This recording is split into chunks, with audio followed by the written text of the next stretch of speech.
Hey everyone, this is Roland here. Welcome and thank you for being here. And today I want to encourage you to not let fear win.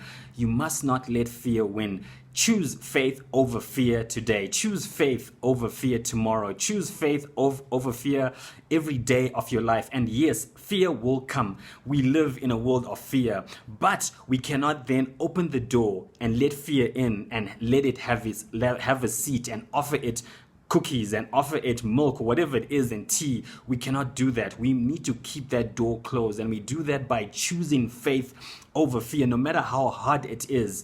And we see this so clearly. And remember the story when the disciples were in the boat and they thought they were going to die, and they call on Jesus and he wakes up and he calms the storm.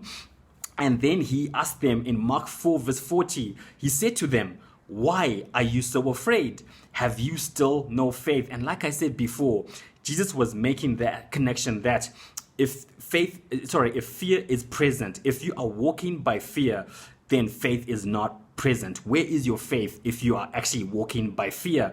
And we need to remember this, that when we are controlled by fear, when we are listening to fear, then faith is not present. But as sons and daughters of God, we are called to walk by faith. The just shall live by faith. We are commanded to live by faith. Why? Because God is with us. God is for us. God will come through for us. And fear doesn't want us to hear that. Fear doesn't want us to believe that.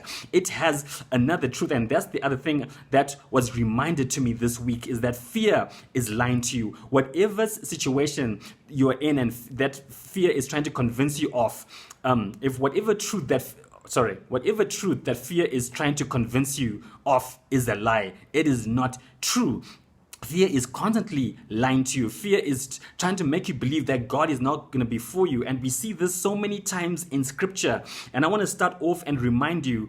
Let's go to Numbers 13 verse 30. And this is with the Israelites when they were sent out to spy the land. And we know the story. They come back, the 12 come back, and the two, Joshua and Caleb, are full of faith, saying, "We are ready to go." But look at what the spies say in Numbers 13 verse 30. And it says, "But Caleb quieted the people before Moses and said, 'Let us go up at once and occupy it, for we are well able to overcome it.'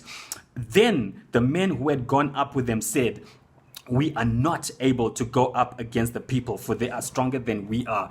We are not able. This is what fear was saying. But God was well able to help them if only they believed. But they said, "No, we are not able. We are grasshoppers in their sight." Fear was saying, "Hey, these giants are too strong for you. You have no chance. You are grasshoppers. Actually, you need to go back to Egypt." This is what fear was saying. But we know that it was a lie, because God is far stronger and greater than any enemy we face. And we see that eventually he got his people into the promised land. If only this generation believed in him, they would have got in at that time. And the last story that I want to remind you of is with David. And let's go to 1 Samuel 17 verse 16.